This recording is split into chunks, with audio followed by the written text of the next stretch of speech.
Okay, so good morning, everybody. Thank you all so much for joining us today. My name is Carly Padilla, and I am the Project Wildlife Education Specialist. We have quite a few newcomers today, so I'm super excited that we've been able to kind of extend our reach for this wonderful presentation that we're about to hold for you. But if anyone's not familiar, Project Wildlife is a wildlife rehabilitation center in San Diego County. Our goal is to rehabilitate sick, injured, and orphaned wild animals, ranging from our smallest songbirds all the way up to our apex predators. And so we're always getting questions about coyote awareness, coyote education. So I am so excited to be able to host Project Coyote today, and with Keli Hendricks that we have with us. And so Keli, I'm going to let you introduce yourself and tell our guest a little bit about you, and then feel free to dive right into your presentation.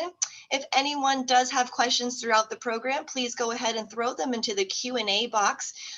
If they go into the chat box, sometimes they can get lost during that program, but if you throw them into the Q&A, we have Kaylee Hall with us as well today from Project Coyote, who will help us monitor and answer some of your questions as we go through, and then we'll have some time at the end to have Keli answer them for us as well.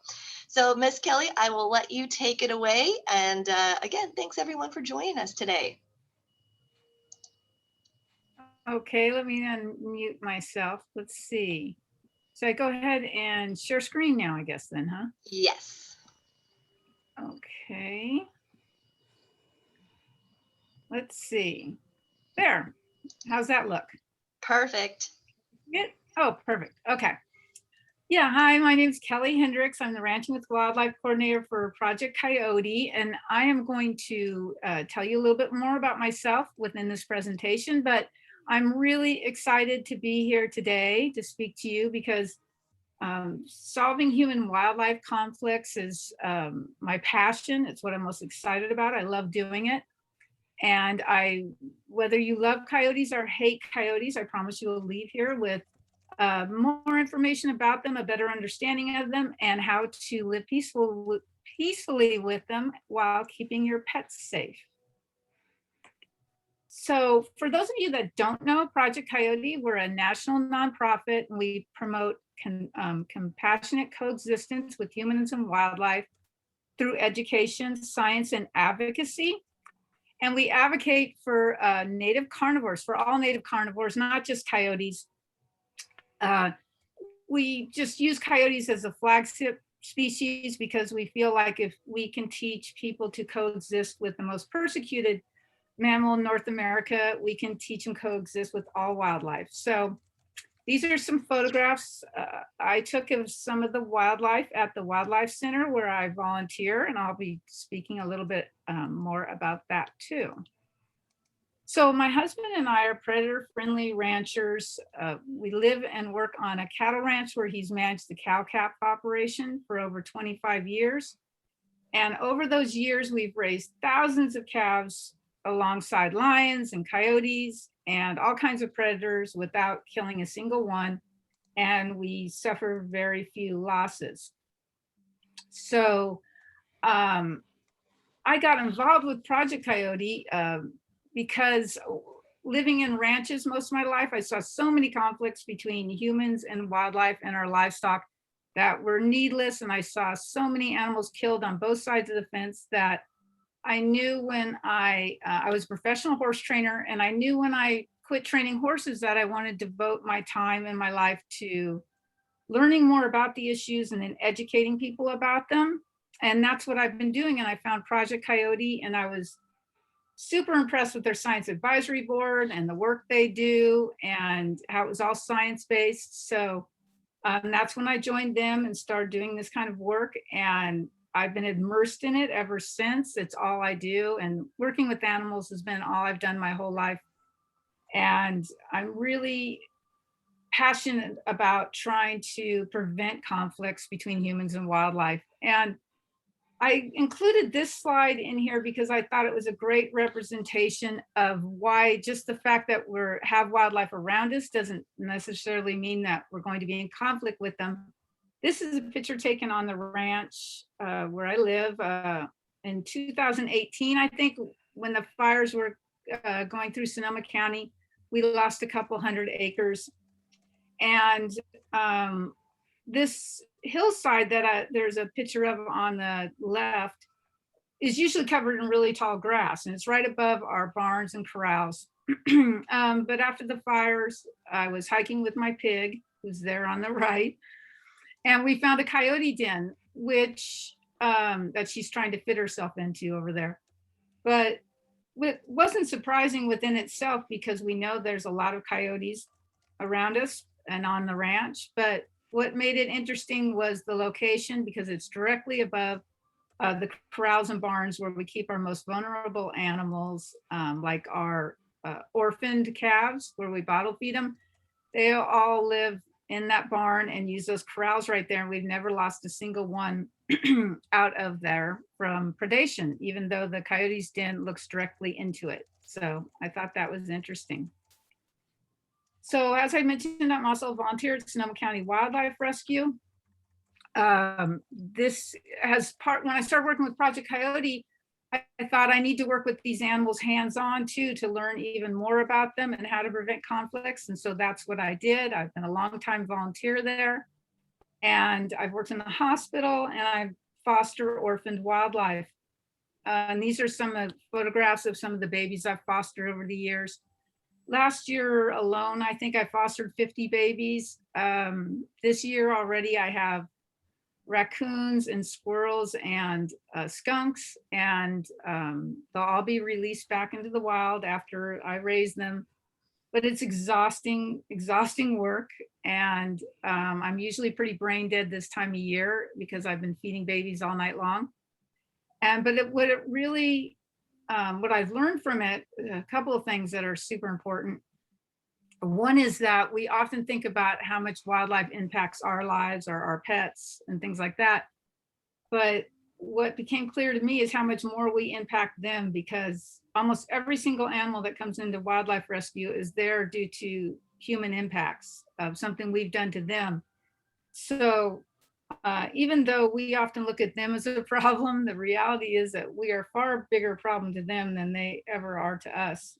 So, and I also have learned how intelligent they are, which we like to think of our pets and livestock as being intelligent, but the wild animals take it to a whole nother level. They're incredible.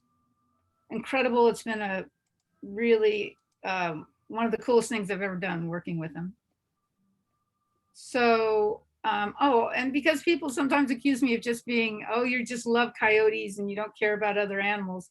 I'm also the vice president of Little Trooper Ranch, and we're a nonprofit that takes in senior and special needs dogs out of horrific conditions and rehomes them into loving homes. And of course, I have my own pets, like I'm sure we all do. So I care about them all equally. I'm not here to advocate for coyotes at the expense of pets or livestock or vice versa. I care about them all. So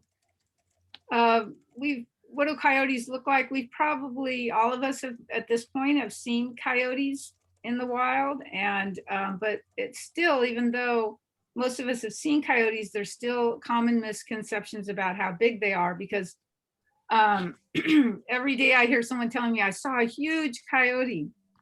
But the reality is that their average weight on Western coyotes is just 25 pounds. So we often think they're much bigger than they are, because they get very, very, very thick coats, like 5 inches thick. So this isn't the same coyote, these pictures over here. They're of different coyotes, but it's a great representation of the difference that they will look from winter to summer.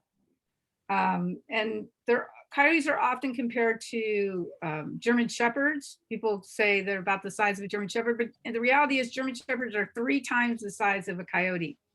Coyote's about the size of a small border collie. So, and how do we know how big they are? Because we kill a ton of coyotes. We kill about a coyote a minute in the United States. So, and part of those killings are done in things called wildlife killing contests, where hunters get together and just target a non-protective species, generally coyotes, but can also be a lot of different species. And one of the biggest killing contests takes place in Pennsylvania, and they have thousands of hunters register and kill hundreds of coyotes. and they weigh them all, and then they bury them in a pit. And so in 22 years that contest has been going on, the record coyote that they've killed has been 53 pounds.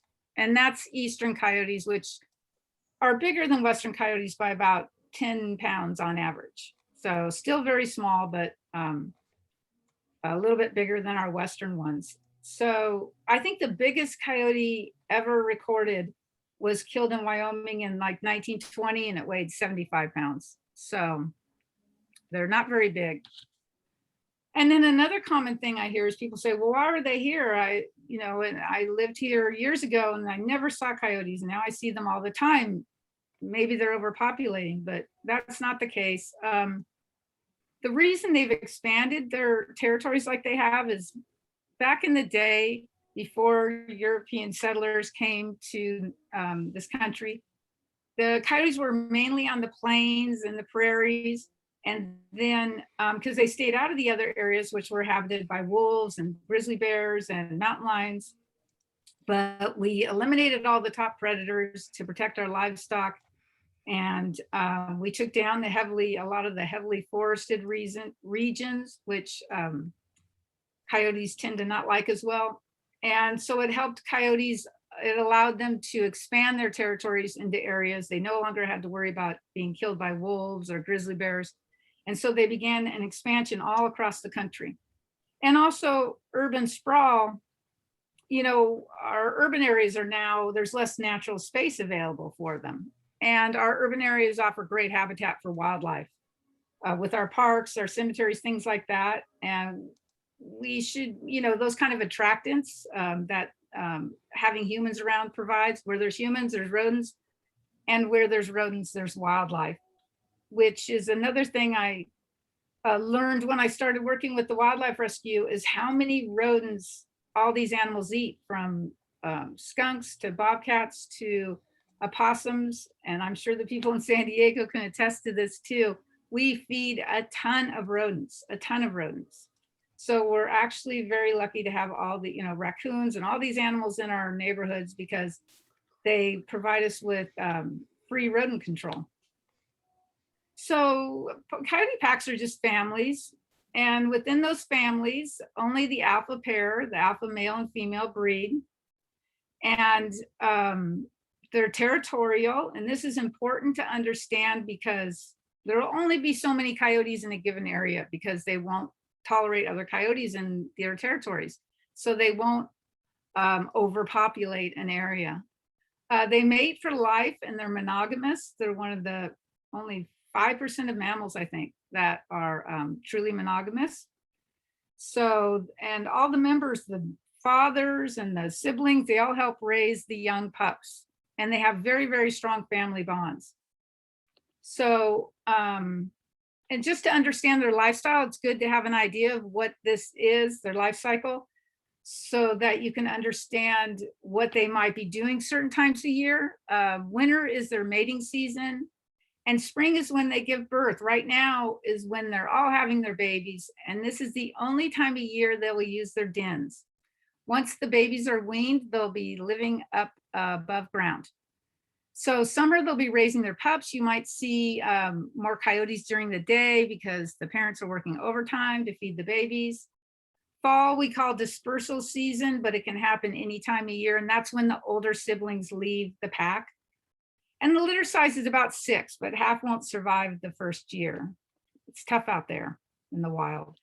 So this is just a short video of some mom and pups. Hopefully you'll be able to hear it well. If there's any problems, let me know. But the same methods that destroyed wolf populations haven't even dented coyote numbers. But why? When large numbers of coyotes are killed, there's more food for those that are left, so females produce more milk and healthier pups with a better chance of survival. Initially blind and helpless, the pups will open their eyes in 10 days.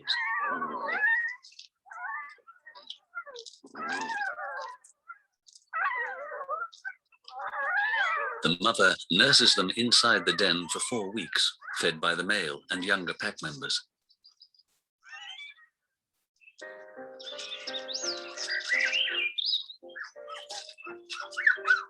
Eventually, they emerge into the outside world, wide-eyed, but with their ears still furled.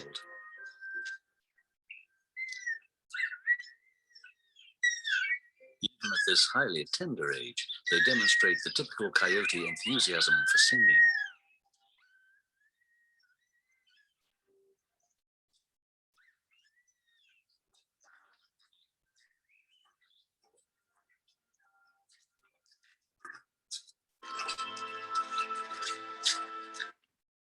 Oh, they're cute.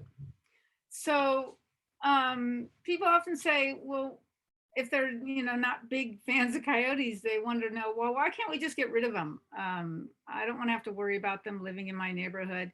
So it's important to understand some reasons why that really doesn't work with coyotes. Number one, we can't just, people say, well, I don't want them here, but I don't want them killed, so let's just relocate them. But that is a way more complicated issue than one would think at its face. Number one, relocating wildlife is illegal in California. And it's illegal for a lot of good reasons. We don't want to spread diseases to new areas. Studies have shown that relocated wildlife usually dies within the first couple of months from territorial disputes or trying to get back to their old territories, getting hit by cars. It separates dependent young from their mothers. There's just tons of reasons why relocating is a really poor idea. It's not a humane solution at all. Then they say, well, if there's just one coyote that's a problem, why don't we just remove that coyote? But that's incredibly difficult to do, to target one coyote for removal. You generally, when you decide to use lethal controls, you're generally just killing whatever coyote happens to come by. And lethal controls are dangerous. When you put out a snare, it's not a snare that's just going to get a bad acting coyote. It's a snare that's going to kill a dog wandering by or any coyote, or I've seen livestock die in snares. I've pulled dogs out of coyote snares. They're just indiscriminate.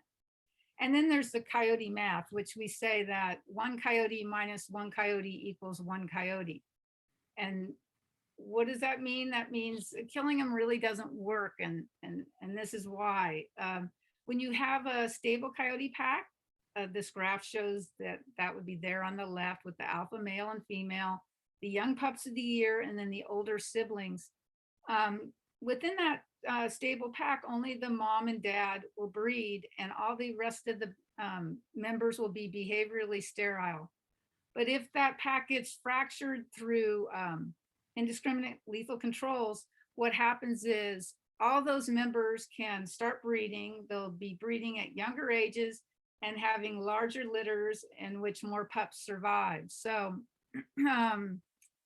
this is a phenomenon that's, there's an old rancher saying that if you kill one coyote, two will show up for its funeral. And that's kind of what this graph represents, is that the biological mechanisms within coyotes and how they respond to lethal controls is counterintuitive, but that's what happens. So in a stable coyote pack, as I said, the litter sizes are about 4 to 6 pups, but indiscriminate killing can lead to the larger litters in which more pups survive.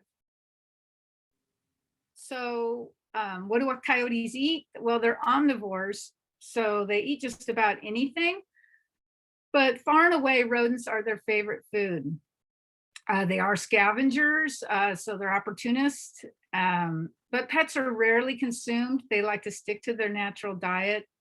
There's a multi-year study, the longest urban coyote study done in the world, or in North America, being done in Cook County, Illinois, where they've collared, I think it's been going for over 20 years, and they've collared hundreds of coyotes, and their studies have shown that less than 3% showed any signs of domestic pet in them.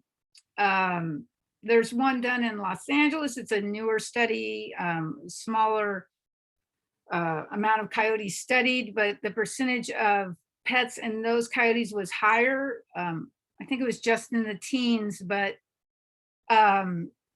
and it's not surprising considering that in Los Angeles is a much denser populated area. So with probably way more feral cats and So that wasn't a surprising finding, but it can vary from place to place, but they really generally like to target their natural prey. That picture on the lower left was, I wish I had the photographer's name up here on the slide. I forgot to include it to credit him, but it's a photographer in the Bay Area that was photographing this coyote family, and this mom would bring home food for the coyote pups, and it was always like gophers and rabbits. But then one day he saw her coming with half a pizza, and I don't know where she got it. But so vocalizations is another common area where people have misconceptions about the behaviors they see or hear or witness. And that is when people hear coyotes howl, they think, I know they're overpopulating. I hear dozens of them every night, and I think they're killing things. But the reality is that coyotes can play tricks with their voices. It's called the Bow-Just effect. And two coyotes can sound like a large pack. At the wildlife rescue, we have a couple of non-releasable coyotes, and sometimes we'll get them howling before the tourists come by. And we'll ask the tour people how many coyotes they think they hear, and they'll be like, 8, 10, and it's just 2. So they do those vocalizations. The howling you often hear that's associated with coyotes is often done just to locate and greet family members, because even though they're pack animals, they spend a lot of their day apart because they're just hunting small prey. They don't need to hunt as a pack. And so at night, when they meet up they'll go to a rendezvous site and howl, and they all meet up there, and they find each other through these howls. And they howl because of territory marking, and they'll do vocalizations to signal distress. But that howling you hear, even though it sounds like something's being murdered, is not related to hunting. It doesn't really even make sense for a predator to vocalize like that while it's hunting something.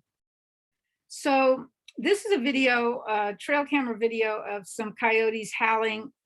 I don't know if the volume is going to the volume is really loud on my side, but when I've played it, for some reason, it's not as loud for you guys, but hopefully you'll be able to hear it. We'll give it a shot.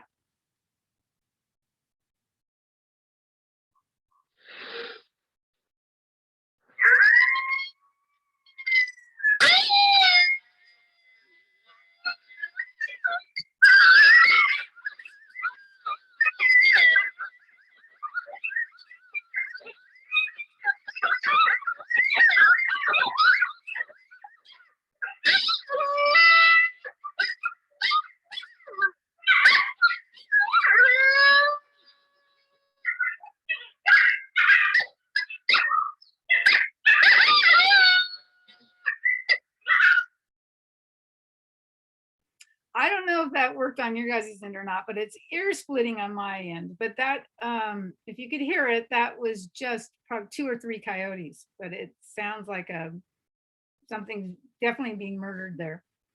So the important thing to understand about coyotes is how to interpret their behavior. So there is easy ways to interpret their behaviors. They are individuals, of course, but one of the things, if you look at that photograph on the top left, that's how we usually see them when they come into wildlife rescue. So they're just trying to be as small as possible. They're really shy and nervous and a very, very stressed animal when they're around humans. But they're incredibly easy to handle. All we have to do is put a towel over their heads. And we do wear gloves because to be safe, but they rarely bite. They're just a high fear animal. If you look at the picture on the top right, that's a coyote showing a defensive posture. It's either trapped and can't find a way out, or it's protecting a nearby den site from dogs probably, but it's doing that hollowing cat thing, trying to make itself look big and fierce, but they're actually big chickens. They don't like to fight or engage in any kind of battle if they don't have to. They're just not an aggressive animal. If you look at the bottom left there, a lot of times people will get unnerved when a coyote is looking at them like that, but they are very curious animals, and they will often watch people walking through their territories, especially if you're walking a dog. And they'll sometimes even do what we call escorting people, which is they'll follow some people from a distance away just to make sure that the people move out of their territories. It's not a predatory behavior at all, and it's not even aggressive. It's just curiosity and making sure that people move out of, or dogs move out of their territories.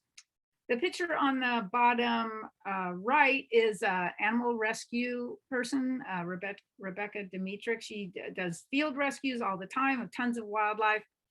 And I think she just pulled that coyote out of a fence, or that was stuck in a fence or something like that. But it just shows how easy, it's not tranquilized or anything. We don't even tranquilize them when we do exams or anything at the wildlife rescue. They're that easy to handle. In fact, I used to work for a small animal vet, and I could do more oftentimes on some of these coyotes than I could do on many domestic dogs. So here is a short video that shows oftentimes this type of behavior you'll see here will oftentimes be considered an attack or reported as an attack on a dog by somebody. But it's just the way coyotes will message dogs to try to move them out of their territories. And they do it like herding dogs will move sheep. They do it by generally biting the back legs of dogs to try to move them along.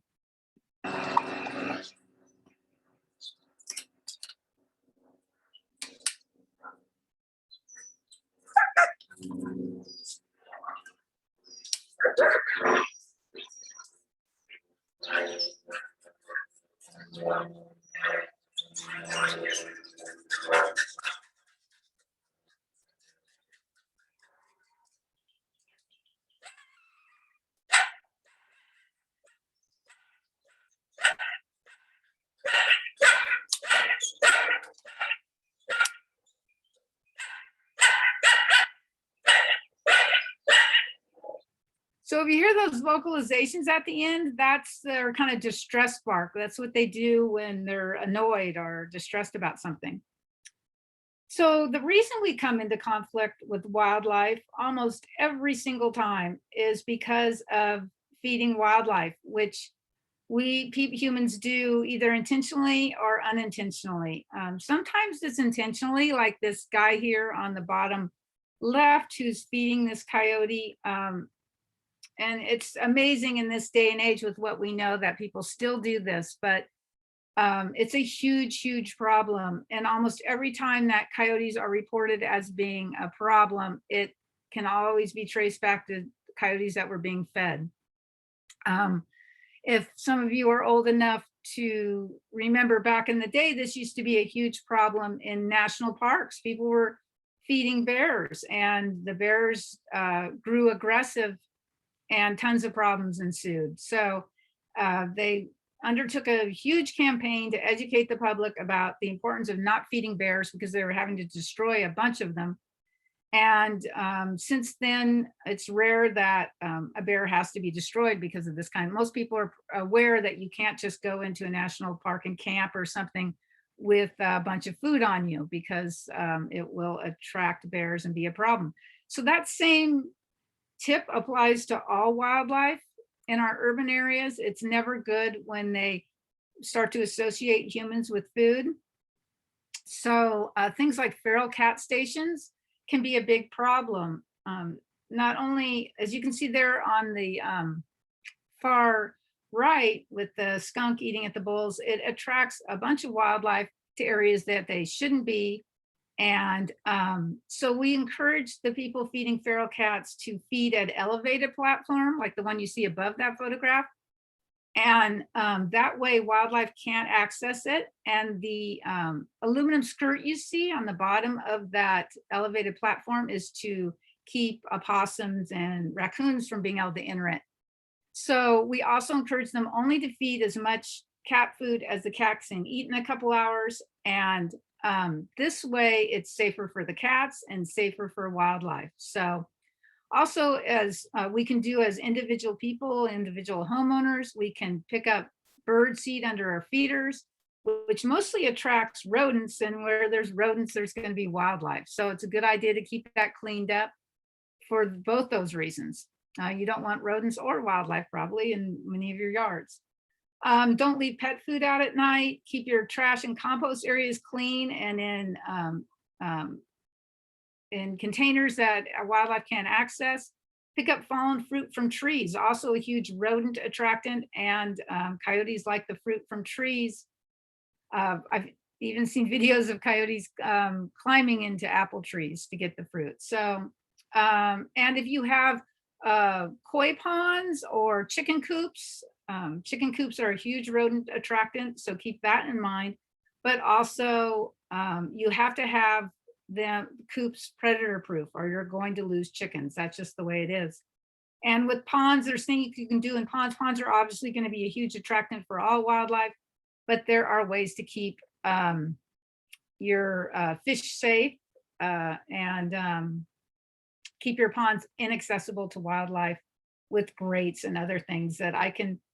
I forgot to tell you that if you have questions about this that don't get answered today, or any of these products or ideas that I mentioned, and you want more information about it, just reach out to me at Project Coyote, and I am thrilled to help you out with any of these questions if there's stuff I'm going over too quickly for you today. Oh, this is fascinating. So this is from a study in Rhode Island, and they had a couple of collared coyotes. And if you see the graph on the right, those are pings that the coyotes were pinging off of. And those, as you can see, they're concentrated in two big locations.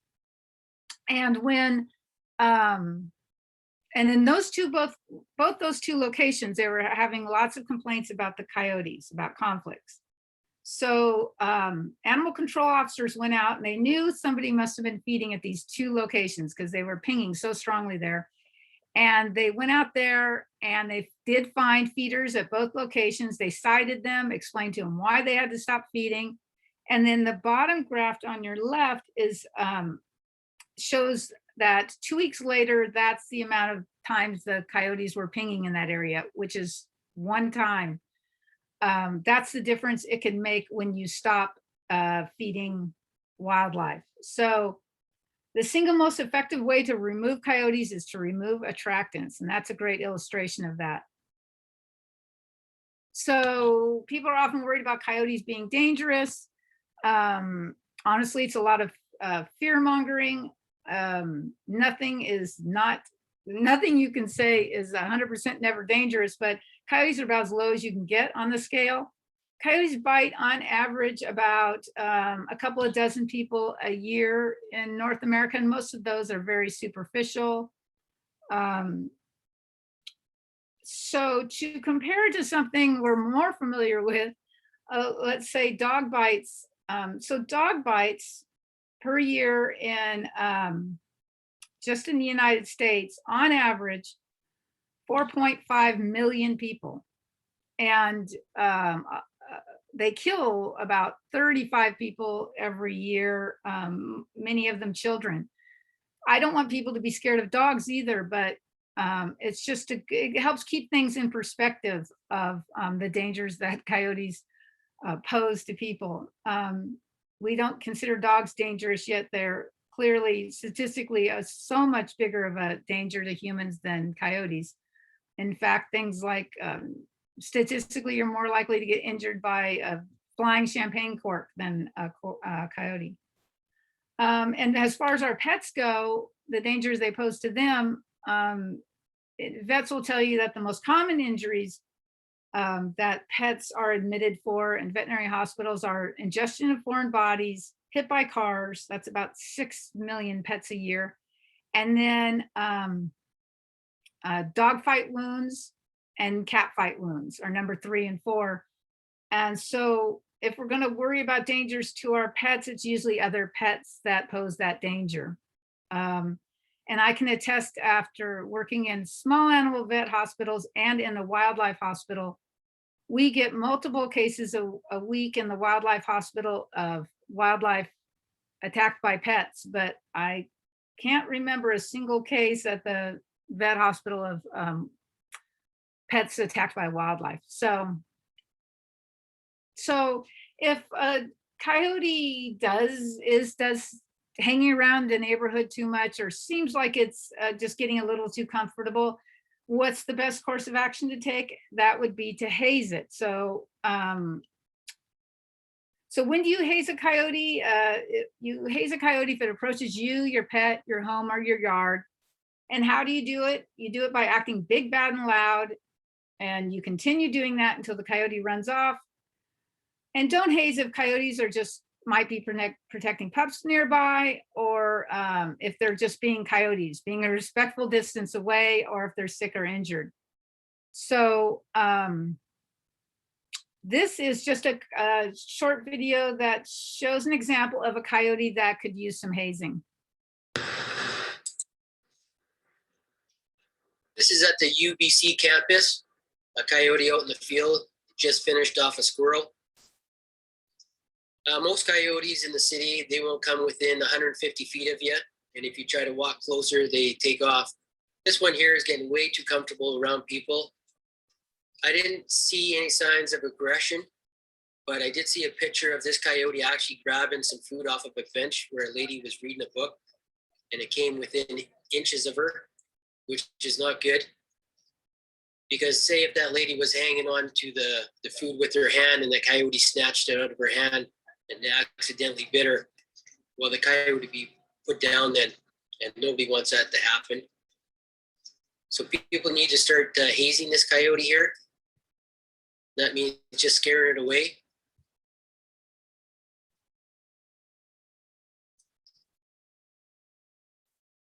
Still looking for some squirrels after eating 2 of them. And right here is the perfect time to haze a coyote. Get out of here. And then the coyote would take off, and it would know that, hey, you know what? I just got too close to that person.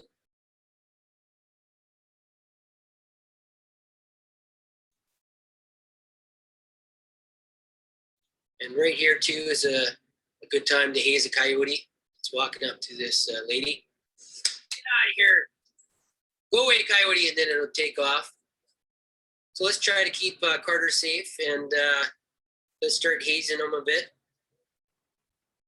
Okay, and then this is a video, a short video showing the same coyote hazed.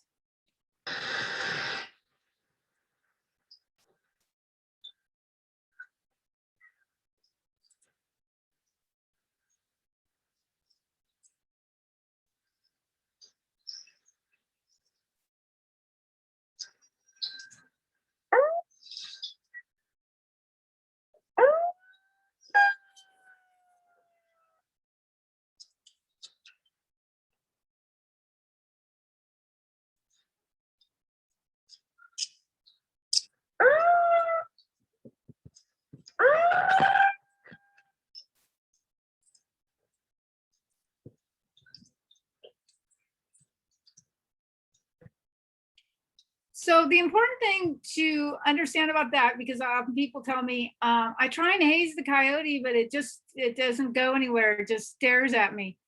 And coyotes will often commonly, when you start to haze, as you can see in that video with the guy with the bullhorn, the coyote kept looking back at him as to say, are you talking to me? And that's what they'll do. So you need to make eye contact, let them know that you're targeting them, and then apply the hazing. And you don't need a bullhorn. You can just slap your thigh. You can toss things in his direction. You can use an umbrella like the guy here is doing in this photograph on the bottom right, whistles, anything that to scare them off. Wave your arms at them and scream at them, and they will leave. What they'll sometimes do is trot off a little ways and look back at you to make sure you're serious, and you just continue that until they leave the area.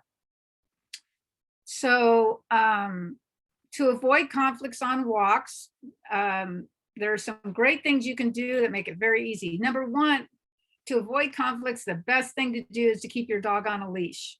You can let them loose at dog parks, but if you're out in areas where unfenced areas where there's possible wildlife, it's best to leave them on leashes, and not just to prevent conflicts with coyotes, but because, as I mentioned, we get multiple cases of wild animals this time of year brought in that are attacked by dogs. So it prevents our animals, our pets, from injuring wildlife, because this time of year there's a lot of dependent young. Some of them are just moving around with their parents, or if our dogs injure or kill one of their parents, then they end up starving to death. So it's best to keep our dogs on leashes for the safety of our pets and for wildlife. And to think of your pets as toddlers. You wouldn't just let your toddler run away from you 200 or 300 yards away. And we want you to think of your pets the same way. Keep them where you can see them, always under your supervision. We always comment how they're parts of our family, so we should treat them as such. Practice avoidance. This is a good one. So wildlife is most active at dusk and dawn. So, and obviously there's a lot of nocturnal species that will be out at night. So if you avoid those hours of day and walk at different times of day, that alone will prevent the majority of coming into contact with wildlife, just walking during the middle of the day. Light up collars and bells are great because coyotes are really neophobic, meaning they're scared of anything new they see in their environment. So if they suddenly see a dog running around that's dingling like a bell or has a light up collar, it is less likely to want to engage with that animal. It's also helps protect the light up collars also help protect your pets from the far greater danger, which is strikes by cars. So those are great ways. And if you have your dog on a leash, you have to keep the leash in your hand, because I see a lot of conflicts when people just have their dogs either on those long flexi leashes, or they're on a leash, but they're just running around with the leash loose. Oh, and carry a deterrent if you want. If you're just a little unsure, don't feel confident about, you're just a person that's a little bit nervous about wildlife, you can carry some kind of deterrent with you to help just give you a walking stick, the umbrella we talked about, the whistle, anything to keep wildlife further away from you. And also, again, it's something that could help you in a situation where you have a far more likely dangerous threat, like if a person attacks you or if you fall and get hurt, you can draw attention to yourself. And haze the coyote if necessary. So yards are a big thing that we need to make sure our pets are safe in our yards. So there's some great products nowadays that make that very easy. And the first thing you want to do, though, is just to remove the attractants. That means don't let your pets unsupervised in your yards at night. Keep the pet food inside at night. And then you can add things like coyote rollers, which is just a roll bar that goes on the top of your fence line. Because when animals jump over a fence, to our eye, it looks like they do one big jump and they're over.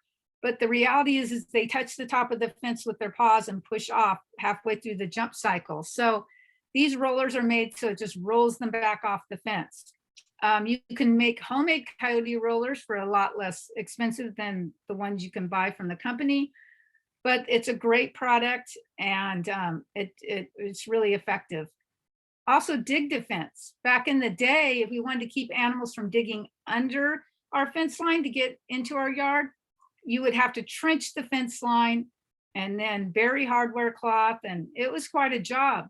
But nowadays they make dig defense, which is just pre-cut sections of galvanized rods, and you can just hammer them right into the ground, and they can keep animals from digging under. It's very easy. Catios are a great tool, which is just predator-proof enclosures for cats. So if you want your indoor cat to have some outdoor access, you can make them a catio. And you can make them as, I've seen deluxe ones that are far nicer than the house I live in, to simple ones like this one you see in the bottom left that is just attached to a window. And it's a great way for a cat to get some fresh air and some outdoor access, but remain safe. Motion censored lights are great. In city areas, the wildlife is usually more habituated to lights and sounds, but it still can help deter some of them. Light up collars and bells, again, are helpful. If you're absolutely determined to have your cat out at night and to let them have outdoor access, then adding a light up collar is a great idea. And haze if necessary, if you see coyotes around your house or yard. So this is a short video that shows how those roll bars work. This is not the Coyote roller brand, but it's the same product.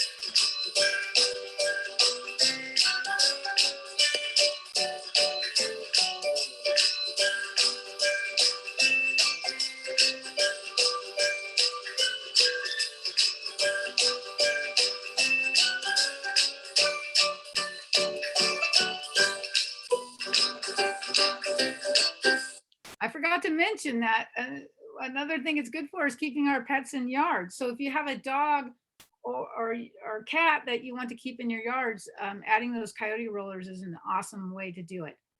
Or this is another thing, you could get a guard skunk. So this is a trail camera video someone sent me.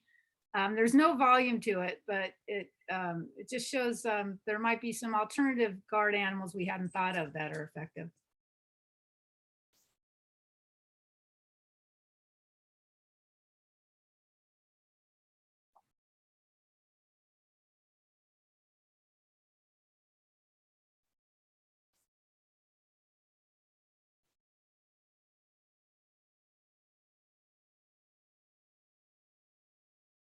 So nobody messes with skunks.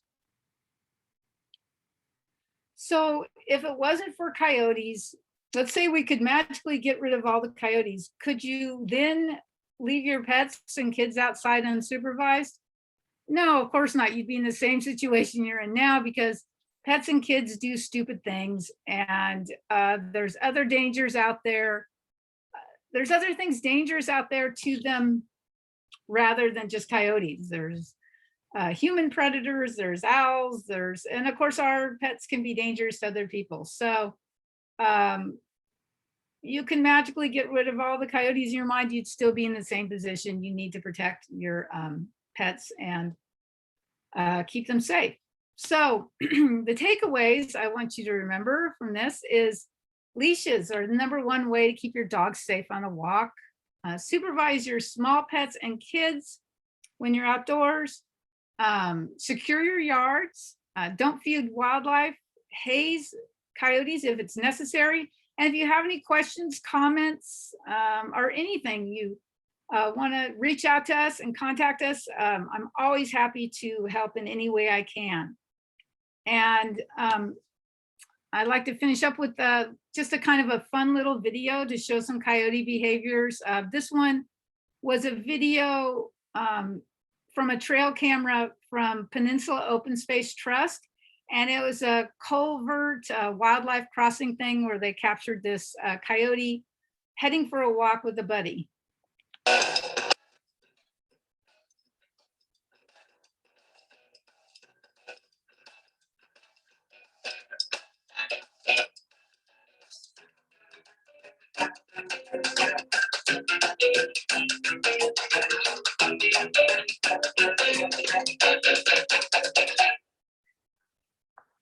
And if there's anything cuter than watching a badger's waddly butt, I don't know what it is. So I'm just going to finish with this story that there was a newspaper delivery man in San Francisco a couple of years ago, and some of his customers were complaining they weren't getting their newspapers, and he could not figure out why. So he put up a trail camera, and what he saw was it was a coyote that was stealing the paper. Every day the coyote would steal the paper. So what he did was he started throwing that coyote his own little newspaper every day, and the customers stopped losing their newspapers. So, which I think illustrates this quote by Ronald Reagan, which is, "Peace is not the absence of conflict, it is the ability to solve conflict by peaceful means." And my hope is that's what we learn to do. So I can take some questions. We have some. All right, this is Kaylee. Thank you, Kelly. Great presentation. We do have some questions. Let me start out with this one. Doesn't Fish and Game relocate certain animals? Yeah, that's a good question. They do relocate sometimes bears, and they've done it with mountain lions, like they've had to move and trap some adults. And but beyond that, there's no real relocation of wildlife. So there'd be extraordinary circumstances in which they would do that. But sometimes if they're getting, like if a bear's getting in conflict in urban areas, they might release it further away where there's less people. Thank you. Will coyotes eat mini goats? Probably, sure. If it's if you have mini goats, there's two animals you probably need to concern yourself with and make sure they're protected from it, and that would be coyotes. And for some reason, mountain lions seem to love goats. I think because they remind them of their natural prey. They the most resemble deer than our other livestock. So although either case it's unusual, it could happen. So if you have mini goats, I would strongly suggest that, also bobcats could probably take a mini goat. So I would make sure they're in some kind of predator-proof enclosure at night. Thank you. And there is a question that came in about if you're out walking your dogs and approached by a coyote or two, what's the best reaction to avoid confrontation? And I think you answered that already during your presentation, but do you have anything to add to that? Sure, if there's a meeting. Yeah, if you're walking somewhere with your dog and you're in an area where and you suddenly see coyotes and they're surrounding, I would get the dog close to you, bring it to you. If it's a small dog, I would pick it up. And I would just try to haze the coyotes. If the coyotes don't immediately go away, I would just slowly back out of the area.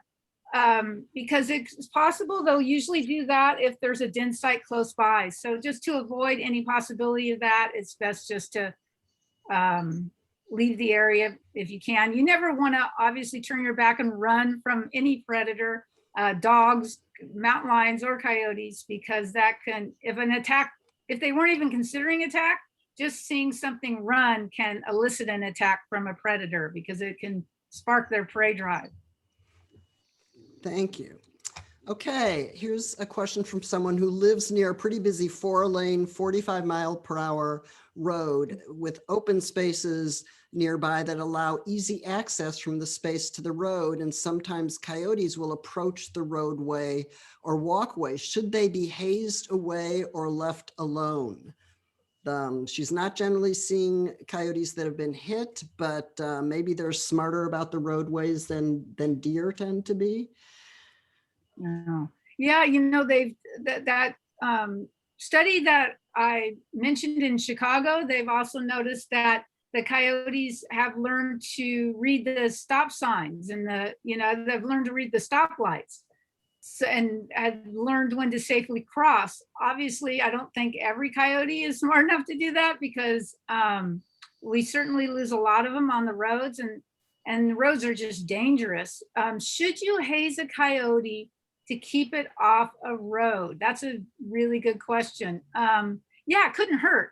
If it seems like it's getting close to the roadside, and I have mixed emotions because if the coyotes learn to cross the road and do it when it's safe, then that's probably the way it's learned to forage. But if you're I just trust your instincts, whatever you think.